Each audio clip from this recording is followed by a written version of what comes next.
আরে এটা কি? আরে আরে এটা কি হলো? আমি বাচ্চা কিভাবে হয়ে গেলাম? আরে মনে হচ্ছে কেউ আসতেছে, আমাকে এইভাবে দেখে ফেলবে। এক কাজ করি, কোথাও লুকিয়ে পড়ি।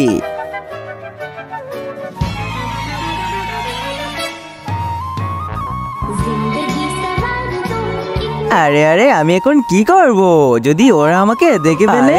ওই ডিব্বিটা আবার কিসের? আরে আরে এই ডিব্বিটা এখানে কে রাখছে? আরে ওই দেখ, এখানে একটি বাচ্চা লুকিয়ে আছে। আরে ইয়ার, ওরা তো আমাকে দেখে ফেলেছে। এই ছেলে, তুই আবার কে? সরি, আমি আমি আরে আমার কাছে তো মনে হচ্ছে ও কোনো চুট্টু হবে আর আমাদের ক্লাসে চুরি করতে এসেছে। দাঁড়া, তোকে আমি এক্ষুনি মজা দেখাচ্ছি। আরে আরে ওই ডিপিটা বন্ধ করো না। কিন্তু তার আগে যে মা তোমার মুখে খাবার তুলে দিয়েছে, আজ সে প্রিয় মায়ের জন্য একটি লাইক এবং সাবস্ক্রাইব করে কমেন্টে এই ইমোজিটা দিয়ে যাও।